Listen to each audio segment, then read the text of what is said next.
the freezing the guests. Are you pro freezing the kicker or no? No, we're actually live now. Okay.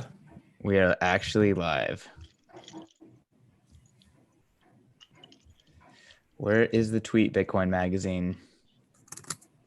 Where is it? Oh, here we go. Look at that. John Riggins looking good on camera. Oh, wow. Okay, guys, let's give the viewers a couple more minutes to get back in, get in the live stream. Where were they? We just popped up on their screen magically. We just got to give them a second. Get in for the first time. Be back in this week. John, what's behind you? The official bird of Nashville. My line that you stole. There you go. The crane. I was trying to give you an easy one, but you weren't paying attention. Okay. All right, you guys. They used to say that about Shanghai, and so it's fun that it's in Nashville now. Yeah, Hey. there's like 8 anywhere you are in Nashville. We got 2 right here too. Cheers. Everyone, welcome to Bitcoin Happy Hour. At Cheers, 2 p.m. everyone. Cheers. Cheers. All right, everyone. You may be noticing that Colin Harper is not with us. Unfortunately, he has some errands he has to run. So this is CK Snarks. I am taking over Bitcoin Happy Hour this Friday. I am joined by 2 of my favorites. We got John Riggins at DistRiggs on Twitter. Welcome to the show, John. How's it going? CK, thank you. You sound like such a host. I like it. For those of you who don't know John is the host of Bitcoin in Asia, which is a fantastic podcast that we put on, which dives deep into what is happening in Asia. No FUD, no rumors, just some facts with real Bitcoiners in Asia. So that's John. Next, we have Cassie Clifton. How's it going, Cassie? Doing well. How are you? Cass, what's your handle? At Bitcoin Cass. Yeah, you guys, Cass is our mining expert. She does the What's Happening podcast, which is a Bitcoin mining only podcast. She's going to break down some awesome stuff about mining today. So I'm super excited to have her on Bitcoin Happy Hour. Before we get into it, though, want to shill our sponsors. The first one is GiveBitcoin.io. Give Bitcoin is absolutely fantastic. It is an exchange that is dedicated around how to give and receive Bitcoin as a gift, right? So this Christmas, I personally use Give Bitcoin to give like 80% of my gifts this year. Dude, I did too. It's fantastic. Yeah, it really is awesome. And the best thing about it is, for any of you Bitcoiners out there that have given Bitcoin as a gift, you never know if the person you give it to is going to respect the Bitcoin, if they're going to sell it, if you set them up with an exchange account, if they're going to lose it, if you set them up with a wallet. So the way that Give Bitcoin solves this is that when they get the Bitcoin, it's time locked for 1 year. And during that time, they are emailed a monthly lesson that kind of explains what is Bitcoin, how to store Bitcoin, explains hardware wallets, kind of like goes through the Bitcoin 101. So by the time their funds are unlocked, they at least had the opportunity to become an educated Bitcoiner. So really love what they're doing and their philosophy. Like I said, I used them for Christmas. It was just my birthday very recently. And I didn't ask for anything, but I should have asked for Bitcoin over Give Bitcoin. So if you guys have a holiday or something coming up, make sure to use Give Bitcoin to give the gift of Bitcoin and use our link, givebitcoin.io/happy hour. So that way they know we sent you there. All right. Next, Bitcoin 2020. Should I show that? Or, do you guys want to jump in to show Bitcoin 2020? If you guys don't know what it is, you're living under a freaking rock. I'm so excited. So excited. What do you have to say about it? So, what is there to say? Like Tony Hawk's going to be there, Nick Szabo, Adam Back. There's some great speakers. Tons of core developers. Going to be announced pretty soon. Everybody's stoked. A lot of people coming over from Asia. Get a nice global audience from Africa, from Europe, South America. It's going to be great. Yeah. Yeah, you've had a lot of conversations with our international sponsors, haven't you, Riggs? Mr. International over here, bringing them all home. Let's go. That's all right. Cool. I'm super pumped too. Lots of miners are going to be there. What can you say? Like I always say, Bitcoin 2020 is going to be Bitcoin Twitter in real life. We're talking over each other a bit here. Yeah. Oh, for sure. It definitely was last year. That was a pretty fun part of last year, is like meeting people who you just kind of saw on Twitter. It's going to be the same thing this year for sure. But bigger So and for better. you guys listening to this and you don't have your tickets, you better go freaking buy them right now. They're currently 150 if you use BTC or 200 if you pay with fiat. And after today is over, they're going to increase in price. So we know you're going to FOMO in. Everyone always does FOMO in at the end. We've all done many events, and that's always how it happens. Don't buy $400 Bitcoin 2020 tickets. Buy $200 Bitcoin 2020 tickets. Save all yourself right? some money. Or some money. $150. Yeah. Yeah, or 150. Buy them with Bitcoin, replace, and then also stack with the $50 that you saved. Like, just keep it going. Keep it going. Yeah, That's like right. 2 months out from the event, I don't know of another event that is offering the ability to buy a $150 ticket to their event that's going to be 4,000 people in San Francisco with the Nick Zabos and Adam Backs of the world. So Let's go. definitely Come one on. of a kind. All right, guys, we got some great topics DK, here. who's the oldest person you gave Bitcoin to at Christmas? Oh, I gave it to young people. Young people? Only young people? Yeah.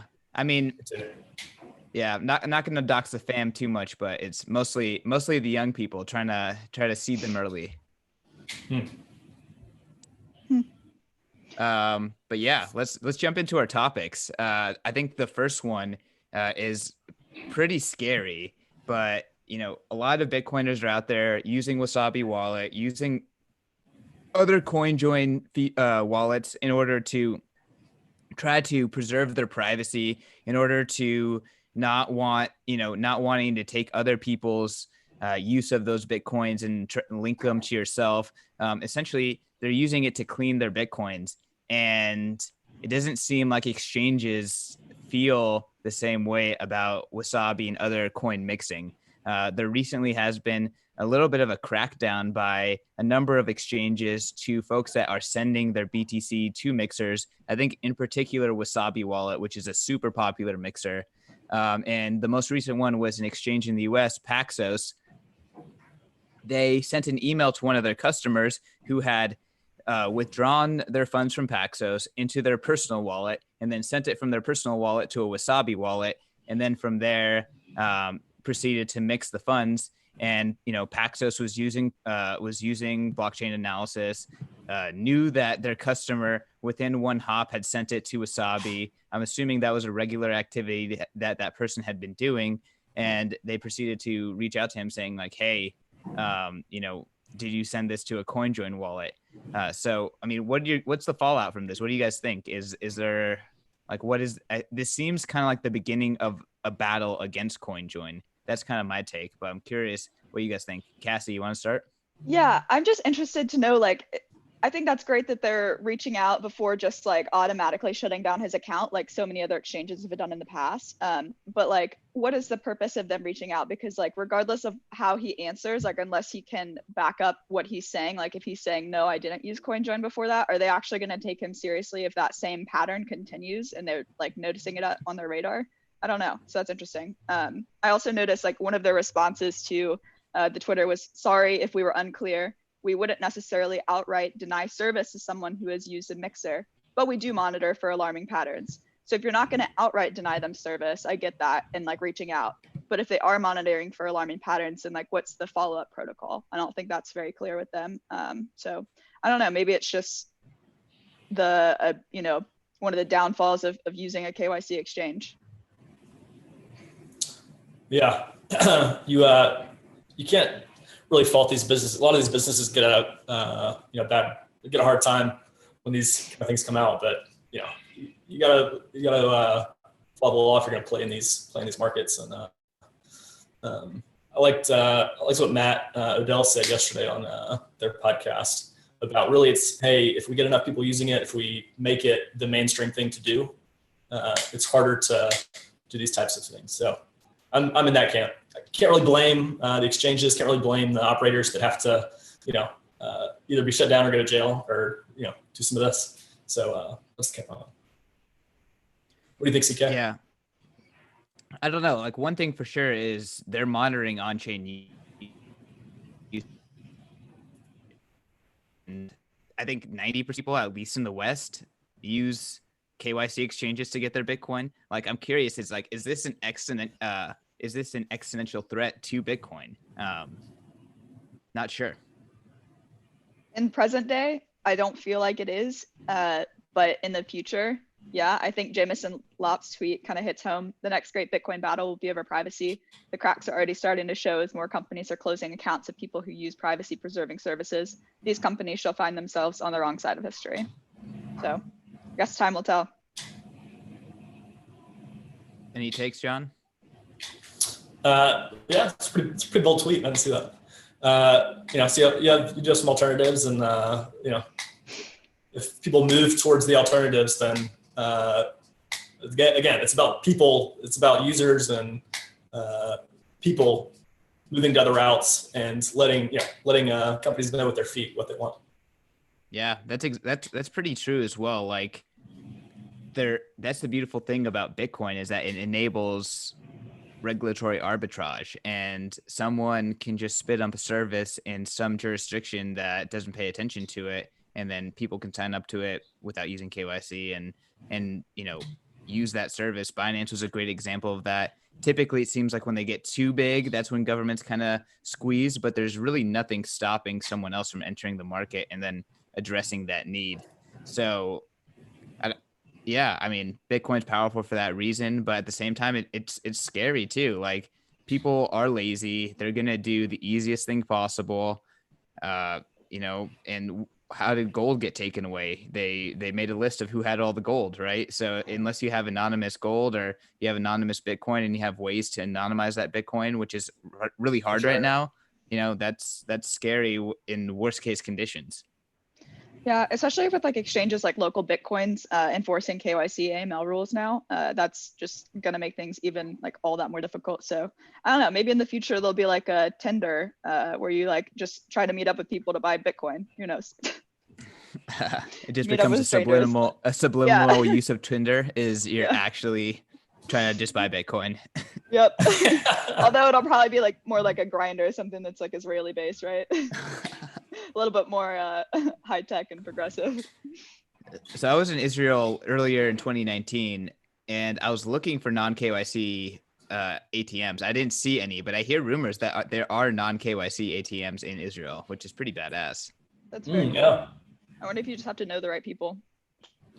Probably kind of hard to find online. Because I don't want to. Do you guys have any more takes on this? Not particularly. I just feel like there's so much uncertainty around regulation in general, and I don't know, like, favorable legislation would be great, but I don't want to say all regulation is bad, but there's also an issue with this lack of regulation too. So do you think enhanced privacy is actually necessary for Bitcoin to survive and thrive? I think it's necessary in optionality. I don't know. I think that in conditions where someone wants to seize your Bitcoin, not having privacy is where that really becomes difficult. So Bitcoin can work, it can appreciate, it can continue being sound money, but it's just in those worst case scenarios where someone's trying to seize your Bitcoin, the KYC aspect really threatens, you being able to essentially keep Bitcoin secret. Yeah, and in the entire history of the world, there has never been a year in which there wasn't a country that existed that was not able to seize funds of its citizens. So in that sense too, I think like privacy is really important. I think then we get into conversations of like privacy optionality. Is that forced on, like, does that have to be implemented on layer 1? Is that layer 2? Which is a much larger debate. So yeah, I mean, like, Lightning is obviously more private, but yeah, if all your funds going into Lightning is KYC'd, yeah, exactly. There is a little bit of the feature set that is compromised there, I think. That doesn't mean Bitcoin's not sound money. It's just, in those particular situations, I think that's where it really comes up. Yeah, I think hedging against risks, future possible risks in a lot of ways is kind of the MO there. Yeah. The best thing to do is just go straight to the miners and buy a block from them. That's what I was going to say, yeah. Well, hey, I think that's a good transition Cassie wants to break down a great thread by Christy Minahan, who I'm a fan of and friend of. Why don't you break it down? Like, this is very in-depth predictions about the ASIC mining space in general, in specifically ASICs. Yeah, I thought this was a super interesting thread. Someone slacked it to me earlier today, and I was like, oh, wow, I totally missed this. So very, very thankful for that. Thanks, DT. So the first part of this tweet thread says that Bitmain Tech and WhatsMiner will continue to be king in silicon chips, neck and neck on efficiency, with Bitmain winning on additional upsell with like pool infrastructure management tools, et cetera. So obviously they've got, Antpool and BitDeer. So they have all of these other like subsidiary companies that are kind of go along with what they're doing. And like, they've always maintained the majority market share. They were one of the first, I think they were the first. So in that sense, they definitely have a monopoly, but WhatsMiner is really, really catching up on them in terms of efficiency. They also now have offices in the United States. So they've got an office in Miami. I think that's going to be really great for the distribution. And efficiency wise, they really are neck and neck. A couple different like things you'll observe on their machine, one of which is their fans are actually located in different spots. So the length of their heat sink is a lot longer. So that means the heat is distributed over a wider area. So there's not as much concentrated heat on the motherboard. So they might even last a little bit longer. It probably just depends on how your operation's set up. So the next tweet thread, do you guys have any thoughts on that? I don't know, kind of just went on a little ramble. Keep going. No? Cool. All right. Canaan.io will lead the charge on. Wait, pause. Can you share your screen and like show the tweet thread? Yeah.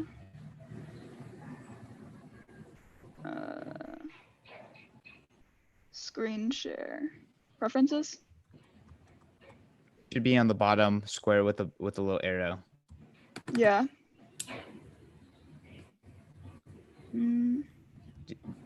So like look on the main app bottom, it's a green square with an arrow that says share. It's not in preferences or anything. It's like on the, if you're looking at me and John on the bottom. Yeah. Wow.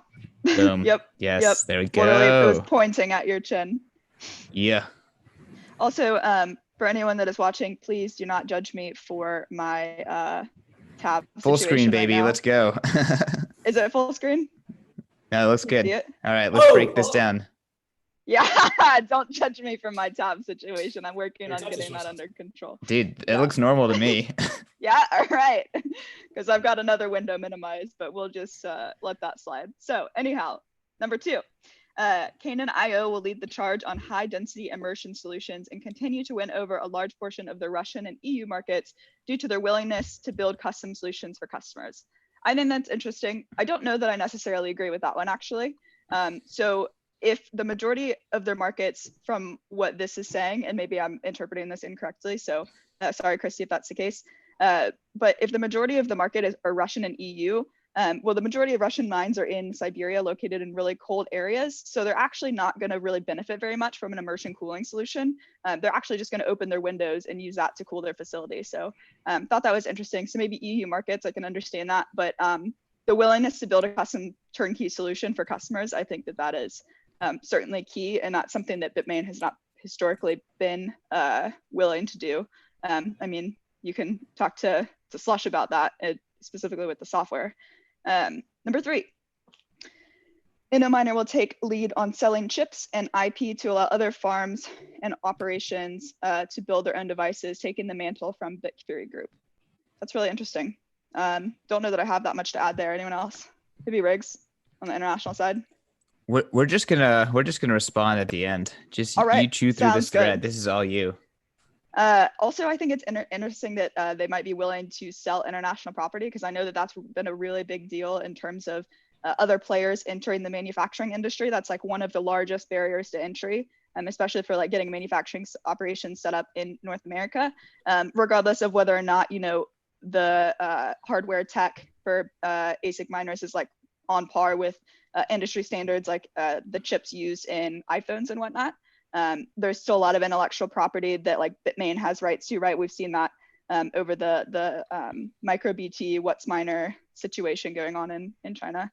Number 4, SBI Carbon and SBI Crypto. Side note for those of you who don't know, SBI Crypto is in part behind, I think that they had the a partnership set up with Bitmain to open a mining farm in Rockdale, Texas. But that's kind of since dissolved. Although they're looking at other sites in North America, they weren't able to get their operational costs low enough. So an SPI crypto will provide innovation on the PCB and housing that will redefine how we build BTC farms. Interesting. Haven't really seen a ton of information about what they're doing. I don't know about you guys, but they invested in Ripple, so I don't know what the hell they're doing. Yeah, shady. eBank will quietly scale up with Madison Holdings and potentially become part of them or Diginex Global. And I believe that they may be one of the first to lead innovation in physical Lightning infrastructure. Very cool. You don't really hear a lot about eBank. They're slowly like gaining market share and scaling up. They definitely offer a much lower cost product, which is I'm sure favorable, especially in like a North American market when tariffs are already really high. And then if you pay on the percentage of what your, $2,500 hardware, makes a lot of sense. Brain Systems rewrite CG Miner to become the de facto standard on all devices except Bitmain tech. Like was previously mentioned, and you might learn a little bit more about this in my pod with Brains. They are working on an algorithm that would be kind of like an opt-in for your hardware. But right now, Bitmain, that's not something that they're really open to.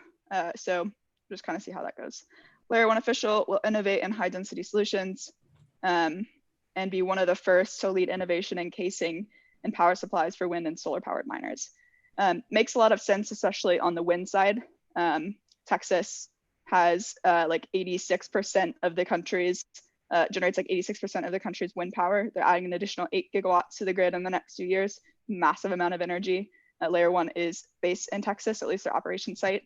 And they have a lot of megawatts, so their operation's pretty big, which makes a lot of sense. If they want to make money, they'll have cheap power from renewables. And yeah, so Obelisk Tech, I haven't heard from them in a little while. I know David Vorik is really focused on SIA right now. So they are the guys behind SIA. Yeah. So would be really interesting to have them come back into the space. I personally would love that because David already has a lot of knowledge about manufacturing in North America. So to have someone with that like historical and experiential knowledge to be able to play a part in building an operational site, a manufacturing site out in North America, that could be huge for decentralization in the space. Hashrate, also really like their pod, will lead out a user-driven marketplace for buying and selling optimized drivers, firmware, and monitoring and management solutions for ASICs. Would also give their pod a check out. Probably have a little bit more information about that. But yeah, I thought that was a great thread. I really look forward to her thread on pools. Don't have any comments? I'm interested about the eBay Lightning thing. I recently interviewed for POV Crypto the head of Bison Trails, and all they're doing is they're building out like the best sort of like easy infrastructure for staking and Ethereum hosting, but they're dabbling in Lightning and they're thinking about it. And I think that there is a place for cloud hosted enterprise Lightning software and nodes. Just kind of curious how that space is going to start to evolve. So very interesting to hear that eBank, is dabbling and thinking about that. I had absolutely no idea. Yeah, I didn't either. Maybe that'd be a great spot for them to incorporate some sort of way to easily sell newly minted Bitcoin at a mine to a consumer. Could be a cool product it'd be a lot more private too. Like the privacy of like newly minted plus Lightning infrastructure could be huge. And they could like upmarket, like, they could charge a little bit higher on the spot price just because it's obviously private. It's a lot of more anonymity there. So it'd be cool model. I don't know. Interesting theory. Do you have any thoughts, Riggins? I'm with you on the enterprise hosting is going to be an interesting thing to watch out for. Good thread. Point number 6, Brains taking over as the de facto mining software. That's fantastic. Right now, like Cassie said, Bitmain has like this massive monopoly on what kind of software miners are using, and that enables them to point the software or point the miners by default at their pools, have limitations on how much you can overclock and stuff like that. Essentially, they kind of handcuff your machine and gives them an advantage. So it's amazing to see Brains, which built an open source, totally open thing that gives the owner complete control of the hardware. If that becomes de facto, I think that's a win for the mining space. Yeah, Brains will be at Bitcoin 2020 too. Yeah. Hey, also, you can stop sharing your screen now. Okay. Awesome. Riggins, again, if you don't have anything else to say, let's just hop into the next topic. Yeah, the Canon IPO here recently, obviously a big deal too for 2020. They're the only manufacturer using both TSMC and Samsung foundries now.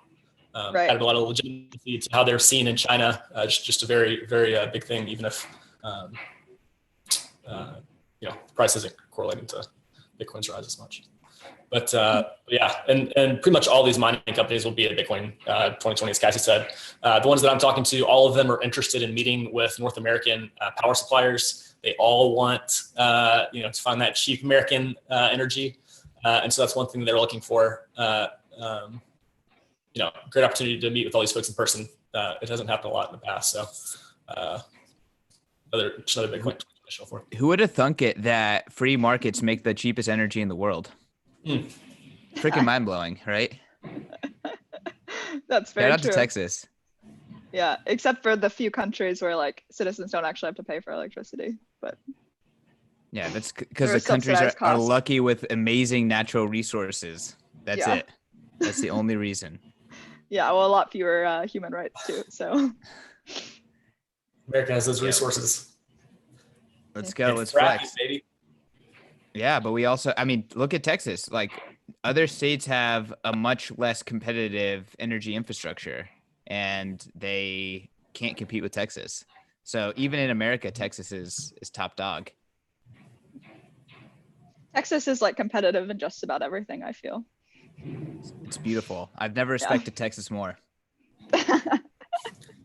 You follow Coming from a Californian. and move to Texas.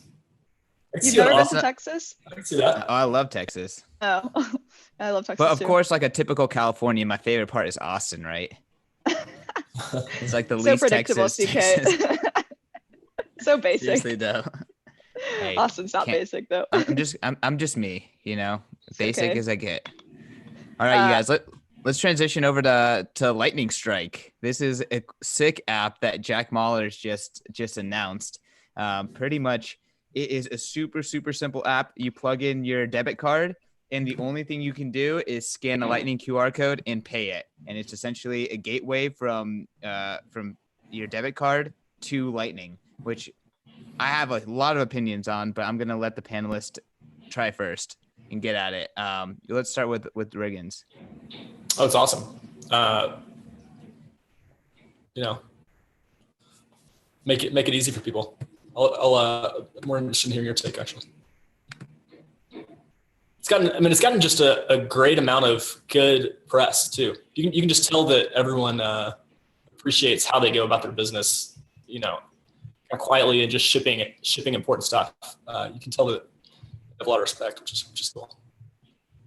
Yeah, I think that they released a new account yesterday and it got like 2,000 followers within hours. Just everyone was like, oh, yep, Insta follow. Yeah, Jack Millers is doing a lot. He's definitely like super, super disciplined and like passionate about the space. So it's cool to always see the products that he's coming out with. I'm curious to know if this is like, if you have sats back that are connected to your debit card, if you're like, I don't care if, I'm basically selling my data to so-and-so company to collect, where I'm spending money. Are you still getting sats back with your card if you're using the QR code? Do you know? Well, most of those sats back things have to do with a merchant paying the affiliate sales fee to the sats back company, and then the sats back company giving you a cut back in sats. So in this particular case, that it doesn't really apply because this is to enable someone without ever owning Bitcoin or anything to essentially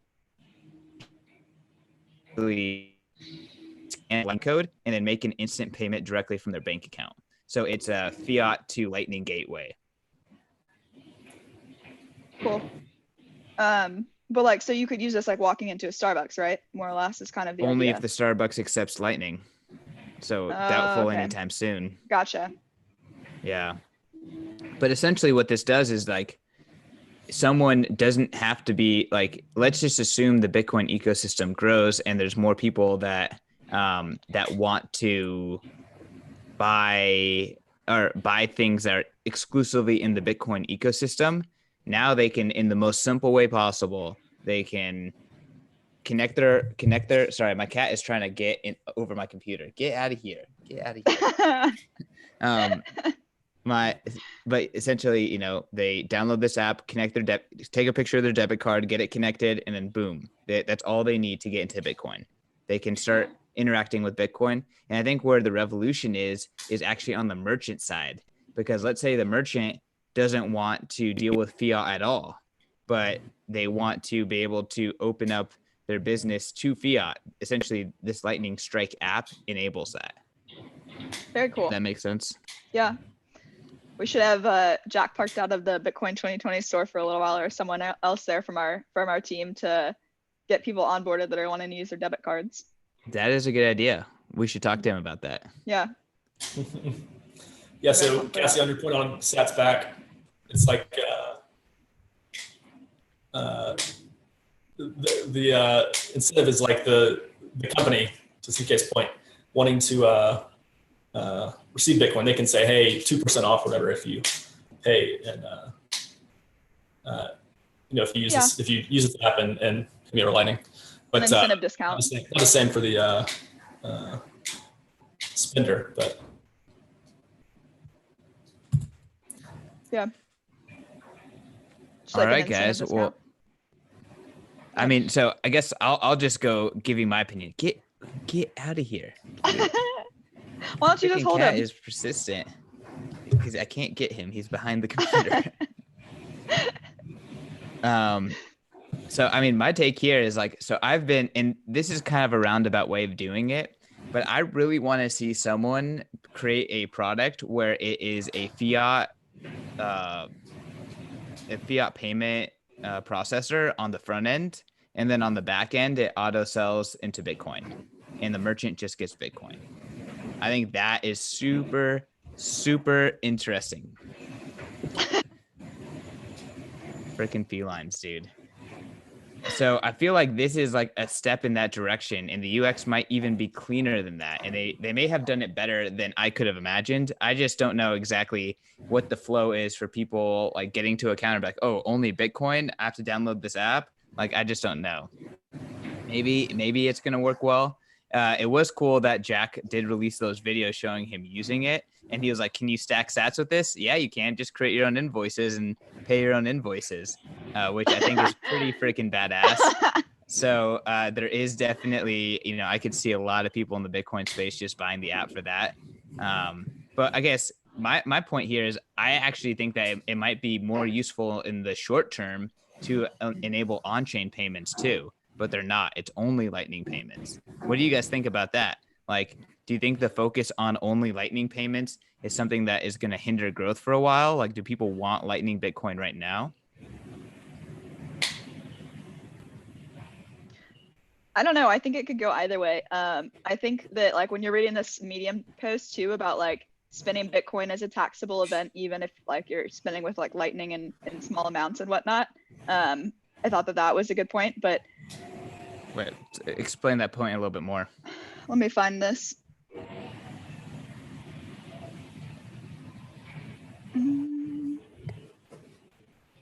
Okay, tax.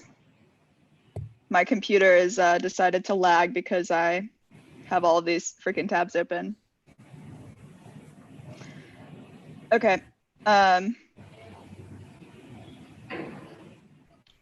So this was a major oversight when designing Olympus. All activity was a taxable event, and this created an enormous amount of overhead for each individual user and for myself. Yes, StatsBack is nice, but is it worth capital gains tax headaches? In our user research and testing, the answer was no. Users enjoyed micropayments, cross-border payments, social tipping, and so on, but we did not evaluate it as worth it when taking into account the tax consequences.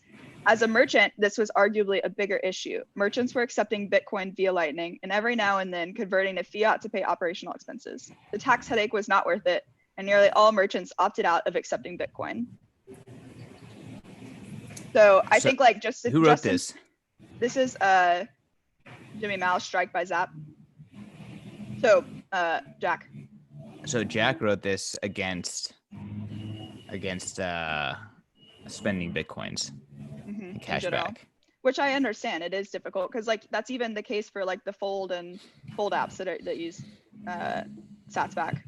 So I understand, and like that's what I mean in terms of like regulation, like clarity with regulation, is that like right now, because it's a taxable event, I think that it's just it's almost decentivizing in a lot of ways for merchants to to accept Bitcoin payments, because it makes it more of a tax headache. And there are so few accountants that are qualified to do a crypto accounting that like oftentimes when you pay them hourly, they're also going to charge you to learn how to do crypto taxes. So you're going to pay for their onboarding into the space more or less. So it gets expensive. Riggs? Taxes. So wait, Cassie, just to kind of follow up, like Jack was writing this in order to explain why he built Strike the way that he did. Correct. That makes sense. I mean, he wants people just to spend fiat, not taxable event, and then the merchant saving Bitcoin, right? So the assumption is the merchant is accepting Bitcoin as like a long-term speculation type of a thing, and they're not actually using it to pay their operating expenses. Yeah, it's more of like they're padding their balance sheet in a way with a different type of asset. Like maybe they own the property where their actual retail brick and mortar business exists. So like that property is one thing on their balance sheet, and then having Bitcoin is another. Okay, I mean, I see that, and I think that the taxes situation in the U.S. is prohibitive for sure. So pretty annoying, but at the same time, like the taxes aren't everywhere. Those taxes aren't global. So no. I don't think that you can take it into account and just apply it to Bitcoin as a whole. That's just in the U.S. That's true. Yeah, but for me personally, I guess I'm biased.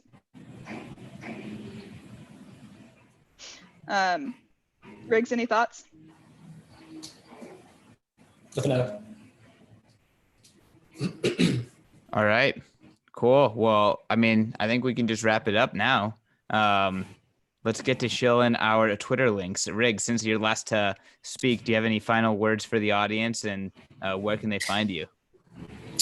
Just Riggs on Twitter, and then BTC Asia Pod is the Bitcoin in Asia podcast. I'm starting to crank some more out today, so we'll have a nice lineup of season 2 ready to roll. Who's coming? We got John Myers. What was the highlight? Sorry, go for it.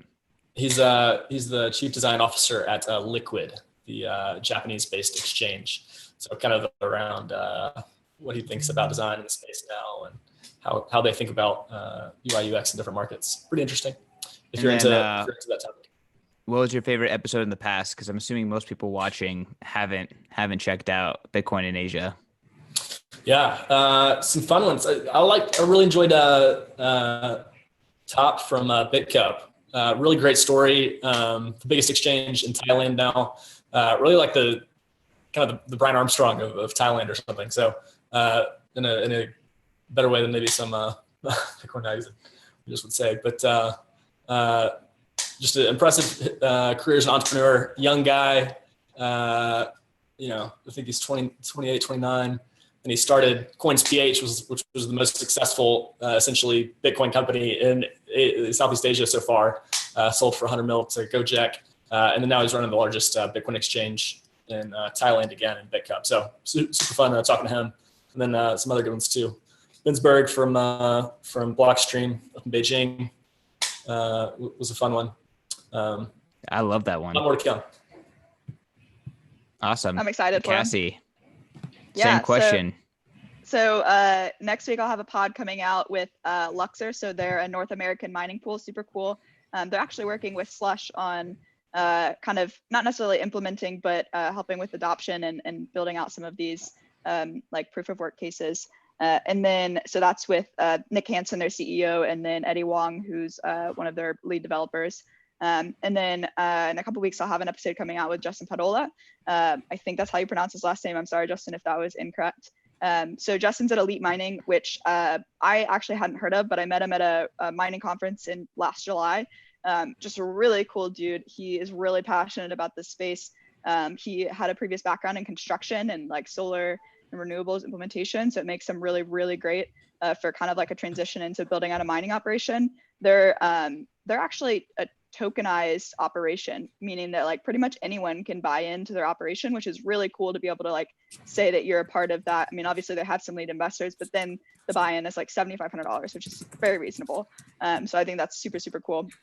Mostly solar powered. So they'll be sub 2 cents and then sub 0.5 cents once they're like full out implementation in all phases. So it's really, really cool. Interesting about the tokenized part. I'm not a tokenized hater. I think ICOs were bad investments, but very interested to see how that plays out. Also for Luxor, I'm getting drinks with them in like 2 weeks. So the whole team really? is in SF. Yeah. So excited about that. They're a cool company in the US, building out mining in the US. So gotta love that. And you guys, for me, Bitcoin 2020, make sure to buy those tickets today. I'll even give you a discount code. Use code CK. That's 20% off. So that's like what? That's $160 with fiat, $150 with Bitcoin. Come on, no excuses.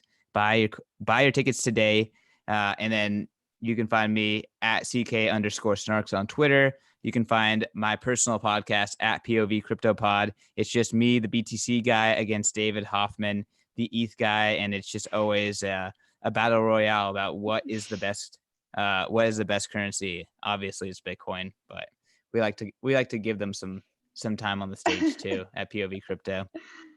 Half the battle is hearing out the other arguments, right? Something like that. Keep an open mind, see what you can learn, But with that, peace out, everyone. Thanks for joining us. Thanks, everyone. You can find me on Twitter at BitcoinCast, and same for my podcast at What's Happening. Oh, nice. I didn't realize you didn't plug it yet. No, well I hadn't, but thanks for stealing the entire stage. Let's go. I'm sorry. He really doesn't like to share the stage with David. Hey, we haven't stopped yet. So, hey, at BitcoinCast, at What's Happening. Let's go. Fantastic follows both. Let's go. Peace.